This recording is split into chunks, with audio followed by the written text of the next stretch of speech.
ஃப்யூச்சரில் மனுஷங்களோட எனர்ஜி தேவை ரொம்ப அதிகமாக இருக்குது. அப்போ அந்த டைமில் என்ன பண்ணுறாங்க, மனுஷங்கள்லாம் சேர்ந்து நிலவுலேருந்து ஒரு மெட்டல் எடுத்து அது மூலயமா நமக்கு தேவையான எனர்ஜி சோர்ஸஸை எடுத்துக்கணும்னு முயற்சி பண்ணுறாங்க. ஸோ அப்படி அவங்க எடுத்துக்கவும் செய்கிறாங்க. அப்படி நிலவுலேருந்து மெட்டல் எடுத்துகிட்டு வர கம்பெனிக்கு பேர் லூனார் இண்டஸ்ட்ரீஸ். அந்த லூனார் இண்டஸ்ட்ரீஸ் என்ன பண்ணுவாங்கன்னா, நிலவுக்கு எவ்ரி 3 வருஷம் ஒரு மனுஷனை அனுப்பிச்சி விடுவாங்க, அங்கே இருக்கிற மெட்டல்ஸ் எல்லாம் பூமிக்கு அனுப்பிச்சி விடுறதுக்காக. அப்படி இப்போ அங்கே இருக்கிற மனுஷன் பேர் தான் சாம். இந்த சாம் வந்து அங்கே ஒரே ஒரு ரோபோட்டான கிரெட்டியோட சேர்ந்து அங்கே இருக்கிற திங்ஸ் எல்லாம் எடுத்து இங்கே அனுப்பிச்சி விட்றாப்புல.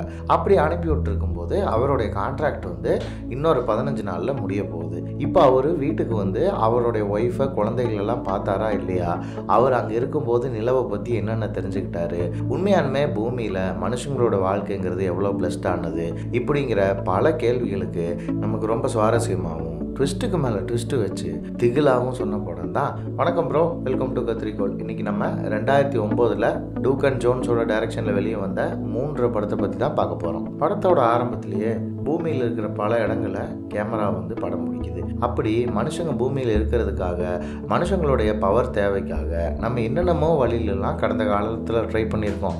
ஆனால் இப்போ என்னென்னா, நம்ம தலைக்கு மேலே இருக்கிற நிலவுலேருந்து பூமிக்கு தேவையான 70% எனர்ஜி வந்து நமக்கு கிடைக்குது. ஸோ இப்படி நடக்கிற நிலவில் இருந்து பூமிக்கு கரண்ட் கொண்டு வர்றதுக்கு, எனர்ஜி கொண்டு வர்றதுக்கு வேலை செஞ்சுக்கிட்டு இருக்கிற சாம்ங்கிற ஒருத்தருடைய கதை தான் இது அப்படின்னு சொல்லி சாமை நமக்கு இன்ட்ரடியூஸ் பண்ணுறாங்க. சாம் வந்து இப்போ மூணில் இருக்காரு, அவர் பூமியில் கூட கிடையாது. ஸோ அவர் வேலை செஞ்சுக்கிட்டு இருக்காப்புல. எப்படி வேலை செய்கிறாருன்னா, ஒரு ஸ்பேஸ் ஸ்டேஷனில் வேலை செய்கிறாரு. டெய்லி அவருக்கு என்ன ரொட்டீன் அப்படின்னா, எந்திரிச்சு எக்ஸசைஸ் பண்ணிவிட்டு அங்கே கிரெட்டின்னு ஒரு ரோபோ இருக்கும், அது வந்து அவருக்கு தேவையான ஹெல்ப் எல்லாம் அது பண்ணிக்கிட்டு இருக்கோம். அவர் போய் இந்த மெட்டல் ஹார்வெஸ்ட் பண்ணுற இடத்துக்கு போய் அந்த ஹார்வெஸ்ட் பண்ண மெட்டலை ஒரு பாக்ஸில் எடுத்துகிட்டு வந்துட்டு அதையே அனுப்பிச்சி விட்ருவார் ஒரு ராக்கெட்டில் போட்டு. இப்போ இதுதான் சாமோடைய வாழ்க்கைன்னு நமக்கு முன்னாடியே வந்து எஸ்டாப்ளிஷ் பண்ணிடுறாங்க. அதுக்கப்புறம் சாம் வந்து ஈவினிங் தன்னோட வேலையெல்லாம் முடிச்சதுக்கப்புறம் தன்னுடைய குவார்ட்டர்ஸில் தன்னுடைய ஒய்ஃபை பற்றியும் இப்போ பிறந்திருக்கிற புதுசான அவருடைய குழந்தைய பற்றியும் யோசிச்சுட்டு எப்படா அவங்கள பார்க்க போகிறோங்கிற கனவுலையும் ஆசையிலையுமே அவரோட நாளை கழிக்கிறாரு. ஏன்னா அவர் இங்கே வந்து 3 வருஷம் ஆயிடுச்சு. 3 வருஷத்தில் இப்போ அவர் குழந்தை பிறந்து பேசுகிற அளவுக்கு ஆயிடுச்சு. ஆனால் கூட வந்து சாம் இன்னும் ஒரு தடவை கூட அந்த குழந்தைய போய் நேரில் பார்க்க முடியல. அவருடைய குவார்ட்டர்ஸில் எப்படா வீட்டுக்கு போவோம், எவ்வளோ நாள் இன்னும் வீட்டுக்கு போகிறதுக்கு இருக்குது அப்படிங்கிறது வந்து அவருடைய செவுத்தில் எழுதி வச்சுக்கிட்டு அவரோட ஒய்ஃபை பார்க்க போகிறதுக்கு ரொம்ப ஆவலாக வெயிட் பண்ணிட்டு இருப்பார். இப்போ என்ன ஆகும்னா, அங்கே வீடியோ காலும் சாம்னால் பேச முடியாது. எதனால அப்படின்னா, அங்கே கம்யூனிகேஷன் சேட்டலைட் வந்து வேலை செய்யாது, அதை இவங்க ரெடி பண்ணியிருக்க மாட்டாங்க. அதனால் என்ன பண்ணுவாங்கன்னா, லைவ் கால் பேச முடியாது. அங்கேருந்து காலை ரெக்கார்ட் பண்ணி அவர் ஒய்ஃப் வந்து அனுப்பிச்சி விடுவாங்க.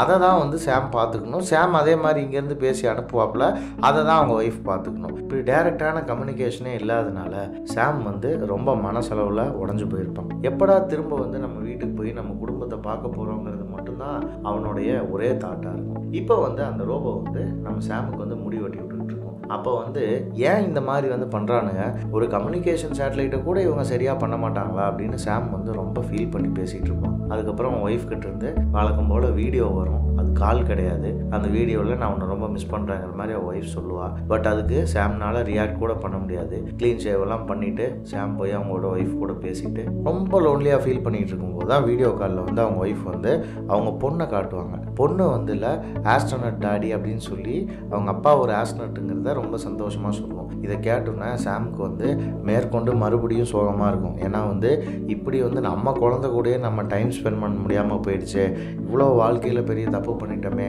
அப்படின்னு சொல்லி சாம் வந்து கில்ட்டில் உட்காந்துட்டு இருப்பான். படம் பார்த்துட்டு இருப்பான், புக்கு படிச்சுட்டு இருப்பான், கார்டனிங் பண்ணுவான். எதுலேயுமே அவனுக்கு ஃபோக்கஸ் போகாது. அப்போ திடீர்னு வந்து தண்ணி குடிக்கலான்னு சொல்லிட்டு சுடு தண்ணியை கிளாஸில் குடிச்சிட்டு திரும்பி பார்த்தா அவன் ஒய்ஃபோட முகம் அவன் கண்ணு முன்னாடி வந்து போகும். அப்போ தெரியாமல் வந்து அந்த சுடுதண்ணி பைப்பில் இவன் கையை உள்ளே வச்சுருவான். கை வந்து சுட்டு வச்சிரும். இவனுக்கு ஃபுல்லாக இவனோட ஒய்ஃபோட ஞாபகங்கள் தான் வந்து போய்கிட்டு இருக்கும். அதுக்கப்புறம் அடுத்த நாள் அவன் எந்திரிச்சு ட்ரெஸ் பண்ணி கிளம்பி அவனோட வேலைக்கு கிளம்பிட்டு இருக்கும்போது கிரெட்டி வந்து கேட்கும், உனக்கு ஏதாவது சாப்பிட்றதுக்கு வேணுமான்னு. இல்லை எனக்கு எதுவும் வேணாம், இன்னும் 2 வாரம் தான், நான் இங்கேருந்து கிளம்பி போய் என் ஒய்ஃபு குழந்தைகள் எல்லாம் பார்க்க போகிறேன், எனக்கு அதுவே ஒரு மிகப்பெரிய சந்தோஷமாக இருக்குது அப்படின்னு சொல்லி சாம் வந்து ரொம்ப சந்தோஷமாக அதை பற்றி வந்து கிரெட்டி கிட்ட சொல்லிவிட்டு காஃபியை குடிச்சிட்டு கிளம்புவான். வழக்கம் போல் அவனோட மூன் வெஹிக்கிள் எடுத்துகிட்டு ஹார்வெஸ்ட் பண்ணுற இடத்துக்கு போவான். போகும்போது பார்த்தா அந்த இடத்துக்குள்ள டஸ்ட்டு ரொம்ப அதிகமாக இருக்கும். அந்த டஸ்ட்டுக்குள்ளே வண்டி போயிட்டுருக்கவே கண்ணாடி வழியாக பார்த்தா அவனோட ஒய்ஃபோட மூஞ்சி வந்து அவனுக்கு தெரிய வரும். என்னடா இது, நம்ம ஒய்ஃப் இங்கே இருக்கா அப்படின்னு அவன் பார்த்துட்டே இருப்பான்.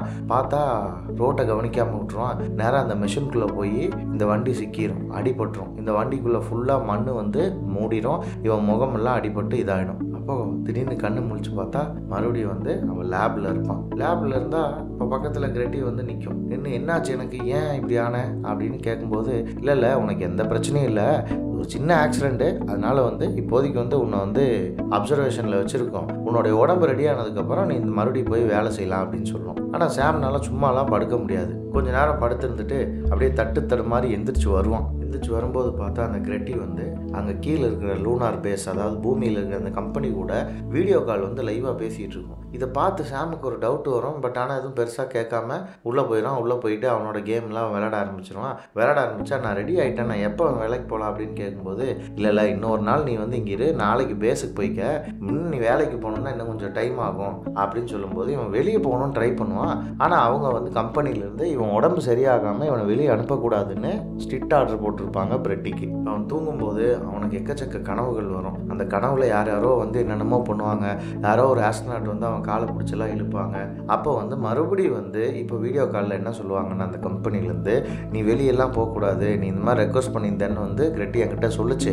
பட் ஆனால் வந்து நீங்கள் எனக்கு ரொம்ப முக்கியமான ஒரு ஆஸ்ட்ரோநாட்டு, உடம்பு முடியாமல் வெளியே போய் உனக்கு ஏதாவது ஆயிடுச்சுன்னா அதை என்னால் ஏற்றுக்க முடியாது, ஸோ அதனால் நீ வந்து இங்கே தங்கி ரெஸ்ட் எடுத்து தான் ஆகணும் அப்படின்னு சொல்லிடுவாங்க. இதனால் சாம் வந்து ரொம்ப டிசப்பாயிண்ட் ஆயிடுவான். ஏதாச்சும் ஒரு பிளான் பண்ணி இங்கேருந்து நம்ம வெளியே போய் ஆகணுமே அப்படின்னு சொல்லி அவன் ட்ரை பண்ணி என்ன பண்ணுவான், அங்கே இருக்கிற ஒயரெல்லாம் கட் பண்ணி விட்டு வெளியே லீக் ஆகிருக்கா இல்லையான்னு நான் பார்க்கணும், எனக்கு கதவை திறந்து விடுன்னு கிரெட்டியை ஃபோர்ஸ் பண்ணுவான். அப்போ கிரெட்டிக்கு வேறு வழி இருக்காது. ஏன்னா உண்மையானுமே வந்து வெளியே லீக் ஆயிருந்ததுன்னா என்ன செய்கிறது அப்படின்னு சொல்லிட்டு சாமு கதவை திறந்து விட்டுரும். அவன் பார்த்தா ஷூட் எடுத்து போட்டுட்டு அவனுடைய அந்த கார் எடுத்துகிட்டு அவன் கிளம்பிடுவான். போனால் அந்த மெட்டல் ஹார்வெஸ்ட் பண்ணுற இடத்துல வந்து இன்னொரு கார் ஆக்சிடென்ட் ஆகி நிற்கும். அந்த காருக்குள்ளே போய் பார்த்தா சாம் மாதிரியே இன்னொருத்தர் இருப்பான். என்னடா இது, இவன் என்ன மாதிரியா இருக்கானே அப்படின்னு சொல்லி அவனை பேஸுக்கு தூக்கிட்டு வந்துடுவான் சாம். அவனுக்கு ஒரே ஆச்சரியமாக இருக்கும், எப்படி வந்து இவன் என்ன மாதிரியா இருக்கான், அப்போ இவன் சாம்னா நான் யார், இது 2 பேர்த்தில் யார் உண்மையான சாமு அப்படின்னு கிரெட்டி கிட்ட கேட்பான். இல்லை ஃபஸ்ட்டு நம்ம வந்து இவனை இன்வென்ட்ரி கூட்டிகிட்டு போகலாம், அவனை ட்ரீட்மெண்ட் கொடுக்கலாம், அப்புறம் பார்க்கலாம் அப்படிம்பாங்க. அப்புறம் பார்த்தா இல்லை, இவன் அங்கேயே நின்றுட்டு இருப்பான். இப்போ தூக்கிட்டு வந்தான் இல்லையா, உள்ளே வந்தான் இல்லையா, அந்த சாமு கண்ணு முழிப்பான். நமக்கு ஒன்றுமே புரியாது, அவனுக்கு ஒன்றுமே புரியாது. யாரா இவன் யார், நான் யார், இதில் யார் உண்மை பொய் எதுவுமே தெரியாது. எந்திரிச்சு அவனுக்கு எனக்கு கொஞ்சம் தண்ணி கொடு அப்படின்னு சொல்லி கேட்டுட்டு அவனுக்கும் ஒன்றுமே புரியாது. அவன் என்ன நினைப்பான்னா, எந்திரிச்ச சாமு இப்போ இவனை தூக்கிட்டு வந்தான் இல்லையா சாமு, அவன் வந்து இவனுடைய கற்பனைன்னு நினைப்பான். நமக்குமே என்ன தோணுன்னா, கொஞ்ச நேரத்துக்கு இவன் ஹாலுசினேஷன் பண்ணிகிட்டு இருக்கான் போல், இப்போ தான் இவன் உண்மையானுமே கண்ணு முழிக்கிறான் போல் இருக்கு அப்படின்லாம் நமக்கு தோணும். ஆனால் என்னென்னா, இப்போ இந்த ஒய்ஃப் அனுப்புகிற மெசேஜையும் வந்து இவன் உட்காந்து பார்த்துக்கிட்டு இருப்பான். இப்போ அந்த சாமும் இந்த சாமும் 2 பேர்த்துக்குமே யார் ஒரிஜினல் யார் டூப்ளிகேட்னு ஒன்றுமே புரியாது. அந்த கிரெட்டி கிட்ட கேட்டால் இவங்களுக்கு ஏதாவது வேணுமா, சாப்பிட வேணுமா அப்படி இப்படின்னு மழுப்பிகிட்டே இருக்குமே ஒழிய உண்மையான கதையை சொல்லவே சொல்லாது. அப்போ சாம் வந்து குவார்ட்டர்ஸில் வந்து ஒரு வீடு கட்டுற ஒரு ஹேபிட் வச்சுருப்பான், மினியேச்சர் வீடு. அவன் வாழ்ந்த இடத்த அப்படியே ரீக்ரியேட் பண்ணுற மாதிரி அதை போய் பண்ணிகிட்டு இருக்கும்போது சாம் வந்து அவனோட கதைகள் எல்லாம் பேசிகிட்டு இருக்கும்போதே இப்போ புதுசாக வந்திருக்கான் இல்லையா சாம், அவனுக்கும் இந்த கதைகள்லாம் தெரியும். என்னடா இது, எப்படா இது அப்படின்னு 2 பேருமே மாற்றி குழம்பிப்பாங்க. ஆனால் புதுசாக வந்த சாமுக்கு எந்த குழப்பமே இருக்காது. இங்கே பாரு, நீ ஒரு க்ளோனு, நானும் ஒரு க்ளோனு, உன் ஒரிஜினல் சாம் வந்து நீ கிடையாது, உனக்கு ஜஸ்ட்டு வந்து மெமரி தான் பிளான் பண்ணியிருக்காங்க அப்படின்னு. அப்போ அந்த பழைய சாம் வந்து நான் நம்பவே மாட்டேன் அப்படிமா. நீ வா நம்ம 2 டேபிள் டென்னிஸ் விளையாடலான்னு சொல்லிட்டு விளையாடிட்டு இவங்களுக்குள்ளே இதை பேசிகிட்டு இருப்பாங்க, இந்த மாதிரி வந்து நம்ம க்ளோனா இல்லையா அது இதுன்னு. ஆனால் என்ன பேசினாலும் புதுசாக வந்திருக்க சாமுக்கு வந்து அதை பற்றின நம்பிக்கையே இருக்காது. ஏன்னா புதுசாக வந்திருக்க சாம் வந்து தெளிவாக தெரிஞ்சுக்கிட்டான் அவன் க்ளோன்னு. பட் ஆனால் பழைய சாம் வந்து இன்னமும் நம்பிக்கிட்டு இருக்கான் நம்ம வந்து பூமிக்கு போயிடுவோம் அப்படின்னு. அப்படின்னு. இதில் உண்மையாலுமே ட்விஸ்ட் என்னென்னா இவங்க க்ளோன் தான். இதில் 2 பேருமே க்ளோன் தான். புது சாமும் க்ளோன் தான், பழைய சாமும் க்ளோன் தான். இப்போது அந்த கம்பெனிலேருந்து ஒரு மெசேஜ் வரும், உங்களை ரெஸ்கியூ பண்ணுறதுக்கு ஒரு டீம் அனுப்பியிருக்கோம், அவங்க வந்து உங்களை ரெஸ்கியூ பண்ணிப்பாங்க அப்படின்னு. அப்போ புதுசாக அந்த சாம் வந்து கண்டுபிடிச்சி பழைய சாம்கிட்ட சொல்லுவான், இந்த மாதிரி இந்த கம்பெனி வந்து ஆரம்பத்துலேருந்தே நம்மகிட்ட பொய் தான் சொல்லிகிட்டு இருக்காங்க, அவங்களுக்கு நம்மளை பற்றி எந்த அக்கறையெல்லாம் கிடையாது, நீ கீழெல்லாம் திரும்பி போக முடியாது, இந்த மாதிரி க்ளோன் வந்து இங்கே நிறையா இருக்காங்க, இங்கே ஏதோ ஒரு சீக்ரெட் ரூம் இருக்குது, அது எங்கே இருக்குதுன்னு தெரியல, அதை கண்டுபிடிச்சேன்னா கண்டிப்பாக அதுக்கு கீழே எல்லா க்ளோன்ஸும் இருப்பாங்க, நீ தான் லூசு மாதிரி உளறிட்டு இருக்குன்னு பழைய சாம்கிட்ட சொல்லும்போது பழைய சாம் வந்து அதை நம்பவே மாட்டான். அவங்க ஏன் அதை பண்ணணும், அவங்களுக்கு என்ன அதில் ப்ராஃபிட்டு அப்படின்னு கேட்பான். அடே அவன் வந்து ஒரு கார்ப்பரேட் கம்பெனி, அவனுக்கு செலவு குறைக்கிறதுக்காக இந்த மாதிரி க்ளோன் பண்ணி வச்சுட்டான்னா அவனுக்கு ஈஸி. அப்படி இல்லைன்னா ஒருத்தனை ட்ரெயின் பண்ணி மறுபடியும் அவனை பூமியிலேருந்து இங்கே அனுப்பிச்சி விட்டு அதுக்கு ஆகிற செலவெல்லாம் வந்து அவனுக்கு நஷ்டம்தான். அந்த நஷ்டத்தையெல்லாம் ஈடுகட்டுறதுக்கு தான் இங்கே வந்து நம்மளை வந்து க்ளோனாக நிறையா பண்ணியிருக்காங்க. இந்த ரூமை நான் தேடி கண்டுபிடிச்சிட்டேன்னா உனக்கு நான் ப்ரூவ் பண்ணுறேன் அந்த கம்பெனி வந்து நம்மளை ஏமாற்றி தான் இருக்காங்கங்கிறத அப்படின்னு சொல்லிட்டு இந்த புதுசாக வந்திருக்க சாம் போய் எல்லா ரூமாக தேடுவான். பட் ஆனால் அவனால் பெருசாக எதுவும் கண்டுபிடிக்க முடியாது. அப்போது இந்த பழைய சாம் வந்து அவனோட வீட்டை வந்து மினியேச்சரில் ரீக்ரியேட் பண்ணிகிட்டு இருப்பான் இல்லையா, திரும்ப அவனுடைய தெருவெல்லாம் உருவாக்கும் போது அந்த இடத்துல வந்து நான் தேடணுன்னு இந்த புது சாம் கேட்பான். அப்போ அந்த பழைய சாமுக்கு கோவம் வந்துடும், இங்கே பாரு நான் எனக்கு இது ரொம்ப எமோஷ்னலான சென்டிமெண்ட்டான விஷயம், கிட்டத்தட்ட 3 வருஷமாக இது உருவாக்கியிருக்கேன், இது மேலே கை வச்சேன்னா மகனை நீ காலிடாங்கிறான். அப்படி தான்டா கை வைப்பேன், உன்னால் என்னடா பண்ண முடியும், பண்ணிக்கடா அப்படிங்கிறான். அப்போ 2 பேரும் மாற்றி மாற்றி அடிச்சுக்கிறானுங்க. அடிச்சுக்கிட்டா பழைய சாமுக்கு மூக்கு உடச்சி விட்டுறான். பழைய சாமு மூக்கு உடஞ்ச மாதிரி போய் கிரெட்டிக்கிட்ட ஏன் இந்த மாதிரி பண்ணிக்கிட்டு இருக்கான், நான் எவ்வளோ கஷ்டப்பட்டு பண்ணிக்கிட்டு இருக்கேன், இந்த புது சாம் வந்து ஏன் இப்படி பண்ணிக்கிட்டு இருக்கான், எனக்கு நீ சொல்லு கிரெட்டி சொல்லு அப்படின்னு சொல்லி அவங்ககிட்ட வந்து ரொம்ப ஃபீல் பண்ணி பேசும்போது அப்போ கேட்டுக்கிட்ட ஒரு உண்மையை வேற சொல்கிறான். என்னென்னா என் ஒய்ஃப் கூட என்னை வந்து 6 மாதம் விட்டுட்டு போயிட்டா,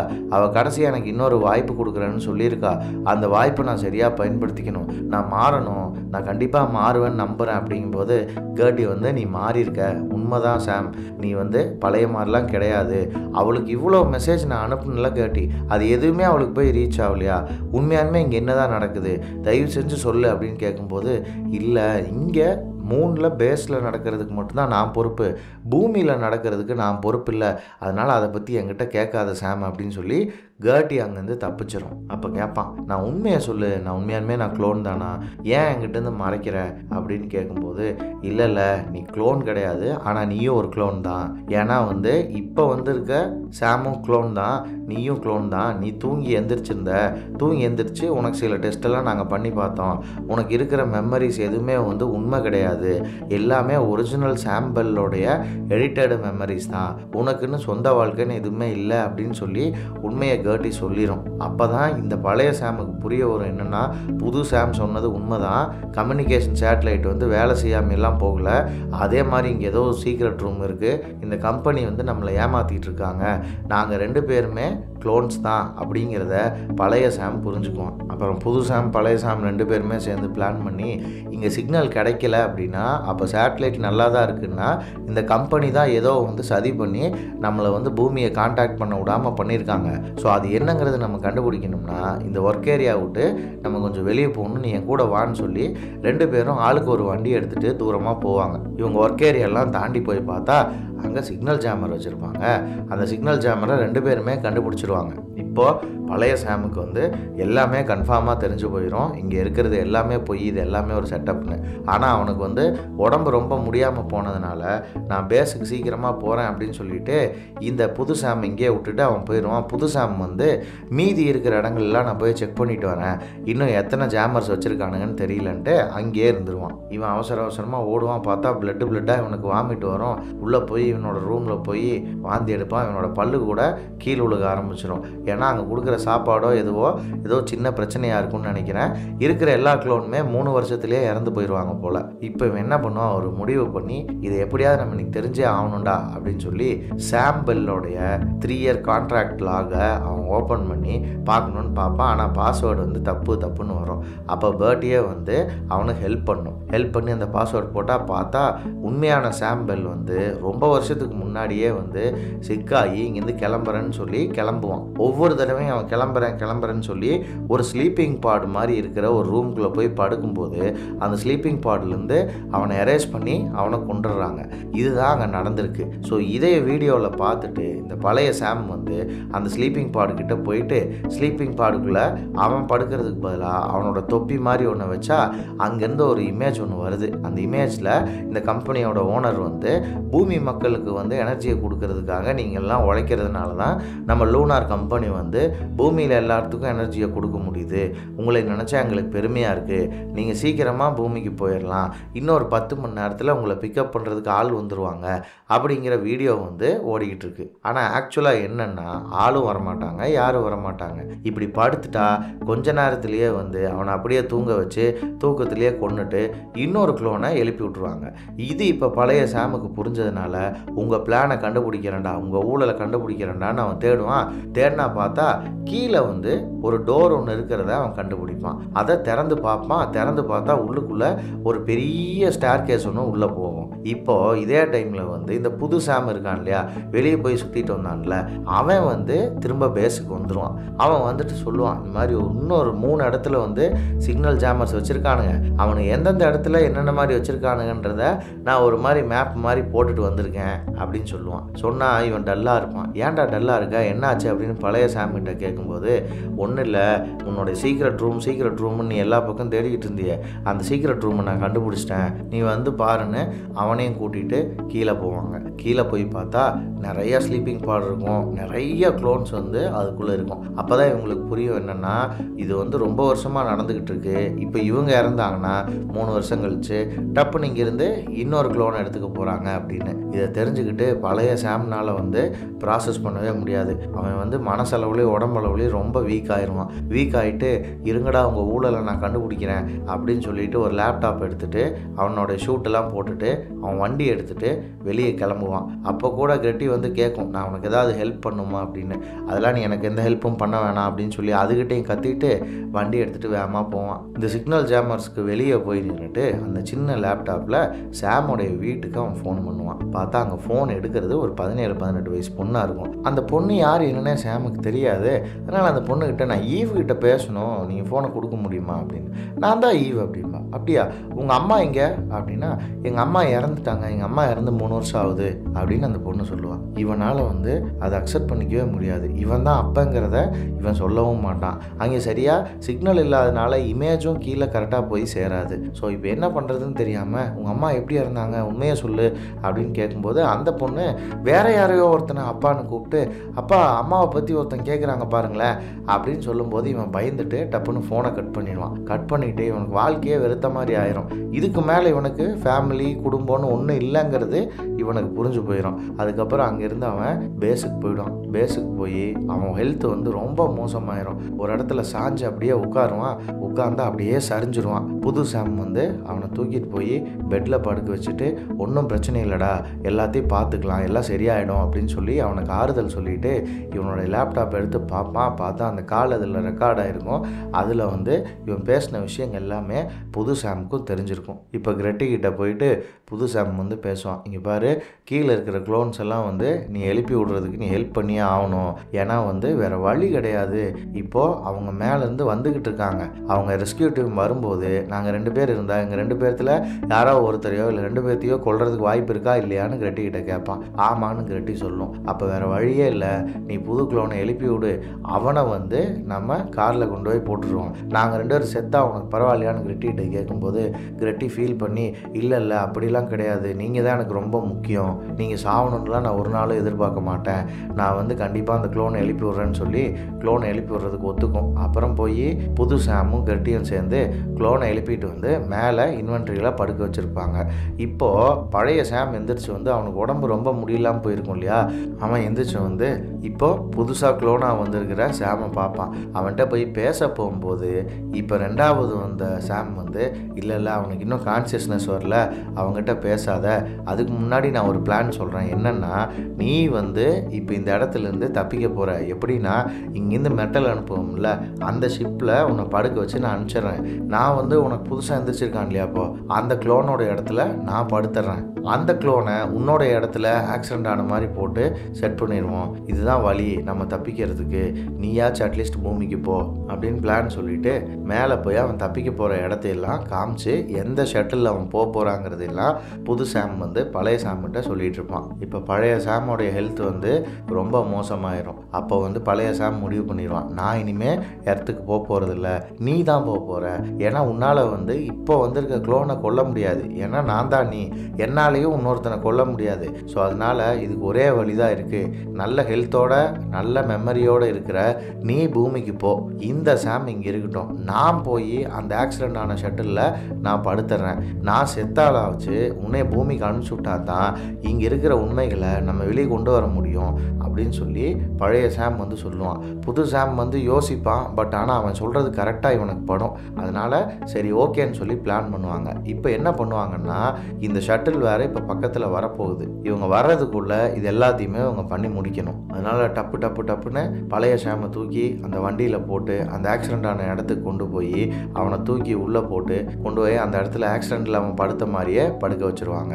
அதுலேயும் போகிறதுக்கு முன்னாடி அவன் சொல்லி அனுப்புவான், நம்ம பொண்ணை வந்து நீ நல்லா பார்த்துக்கோ, நிறையா இடத்துக்கு ட்ராவல் பண்ணுறது தான் வாழ்க்கையில் இருக்கிற ஒரே ஒரு சந்தோஷம். அந்த சந்தோஷம் எவ்வளோ அருமையானது அப்படிங்கிறத இங்கே நிலாவுக்கு வந்ததுக்கப்புறம் தான் எனக்கே புரிஞ்சுது அப்படின்னு சொல்லி ரொம்ப ஃபீல் பண்ணி பேசுவான். அப்படியே பேசிகிட்டு இருக்கவே பழைய சாமுக்கு வந்து ஞாபகங்கள் அவனை விட்டு போயிடும். சப்கான்ஷியஸ்னஸை இழந்துருவான். அதுக்கப்புறம் புது சாம் அங்கேருந்து கண்ணாடியை போட்டு வேகமாக வந்து 1.5 மணி நேரத்தில் இப்போ அவங்க வரப்போகிறதா இருக்கும். அதுக்குள்ளே இவன் இங்கேருந்து கிளம்புறதுக்கான எல்லா ஏற்பாடையும் செஞ்சு வச்சுருப்பான். அப்போது கர்ட்டி அங்கே வந்து இந்த மாதிரி நீ தப்பிச்சு போனேன்னா மாட்டிக்குவ சாம், ஏன்னா இங்கே நடந்த எல்லா விஷயத்தையும் நான் ரெக்கார்ட் பண்ணி வச்சுருக்கேன். நீ மாட்டாமல் இருக்கணும்னா ஒரே வழி என்னென்னா, என்னுடைய மெமரிஸ் எல்லாம் எரேஸ் பண்ணி என்னை ரீபூட் பண்ணிட்டு போயிடு.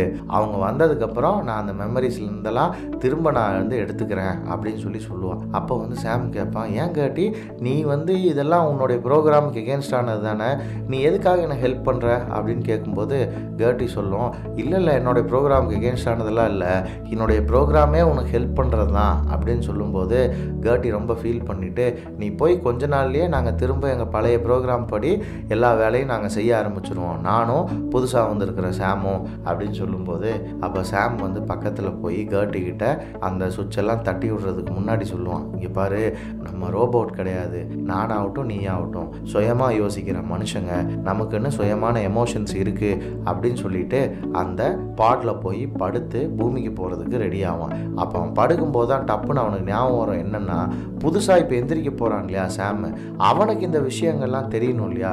அதுக்காக என்ன பண்ணுவான்னா, இந்த கம்யூனிகேஷனை சிக்னல் ஜாமர்ஸ் வந்து ஆஃப் பண்ணி வச்சிருக்கு இல்லையா, அதையெல்லாம் போய் இவன் என்ன பண்ணுவான், தூக்கி விட்டுட்டு திரும்பவும் பூமியிலேருந்து இங்கே கம்யூனிகேஷன் வர்ற மாதிரி உண்டு பண்ணிவிட்டு அங்கேருந்து அவன் கிளம்பிடுவான். இப்போ கரெக்டாக அதே டைமில் ரெஸ்கியூ டீம் வந்து அங்கே லேண்ட் ஆவாங்க. லேண்ட் ஆனால் அதே டைமில் இவன் இந்த பாட்லேருந்து வெளியே போயிடுவான். ஆனால் இப்போ அந்த பாடில் வந்து சாம் இருக்கான்றது ரெஸ்கியூ டீமுக்கு தெரியாது. அவங்க அந்த மெட்டல் தான் பூமிக்கு போகுதுன்னு நினச்சிட்டு இருப்பாங்க. இவங்க இங்கே வந்து இந்த ஆக்சிடென்ட் ஆன இடத்துக்கு போய் பழைய சாமை பார்த்துட்டு அவன் கதையை நாங்கள் முடிச்சிடறோம், ஒன்றும் கவலை இல்லை அப்படின்னு சொல்லி இவனுக்கு கேஷுவலாக பேசிகிட்டு இருப்பானுங்க. ஆனால் அந்த பாடுக்குள்ளேருந்து சாம் வந்து முழிச்சு பார்ப்பான். இப்போது இந்த புது சாம் வந்து பாடில் போகிறது அவனுக்கு தெரியும். அவனுக்கு ஒரு நிம்மதி கிடைக்கும். ஓகே, யாரோ ஒருத்தனை இங்கேருந்து நம்ம அனுப்பிச்சிட்டோம், இங்கே நடக்கிற கொடூரங்கள் எல்லாம் அவன் கண்டிப்பாக போய் வெளியே சொல்லுவான்னு நான் நம்புகிறேன் அப்படின்னு இந்த சாம் வந்து ரிலாக்ஸ் ஆவான். போகவே நியூஸ் வாய்ஸ் ஓவர் வரும். இந்த லூனார் இண்டஸ்ட்ரீஸ் வந்து எவ்வளோ கேவலமான வேலைகளை பண்ணியிருக்காங்க, குளோனிங் பண்ணி இந்த சாம்ன்ற ஒரு ஆளை வச்சு திரும்ப இத்தனை வருஷமாக வந்து செலவை குறைக்கணுன்றதுக்காக அவனை பூமிக்கே அனுப்பாமல் 3 வருஷத்துக்கு ஒரு தடவை அவனை கொலை பண்ணி தான் இத்தனை வேலைகளையும் செஞ்சுருக்காங்கங்கிற உண்மை வெளியே வரும். அந்த லூனார் இண்டஸ்ட்ரியோட ஸ்டாக் எல்லாம் கீழே போகும். இப்போ புது சாம் போயிட்டுருக்கிற அந்த ஸ்பேஸ் ஷட்டில் மறைஞ்சா ஒரு வாய்ஸ் ஓவரில் அவனை சொல்லுவாங்க, அவன் வந்து வந்தேறி அவன் வந்து அந்நிய, அதனால் வந்து அவனை வந்து இங்கே அமெரிக்காவுக்குள்ளே இருக்க விடக்கூடாது, ஏன்னா அவன் பூமியில் பிறந்தவன் கிடையாதுன்னு ஒரு புது பிரச்சனையை ஆரம்பிப்பாங்க. அப்படியே அந்த வாய்ஸ் ஓவர் ஃபேட் ஆகும்போது இந்த படம் முடிஞ்சிடும். இந்த நரேஷன் உங்களுக்கு பிடிச்சிருந்தா இந்த வீடியோவை லைக் பண்ணுங்க, உங்க ஃப்ரெண்ட்ஸ் கிட்ட ஷேர் பண்ணுங்க. அடுத்து நாங்க என்ன வீடியோ போடலாங்கிறத கீழே கமெண்ட் செக்ஷன்ல கமெண்ட் பண்ணுங்க. இந்த மாதிரி நல்ல நல்ல வீடியோஸ் போடுற நம்ம கத்திரிக்கோளுக்கு சப்ஸ்கிரைப் பண்ணுங்க.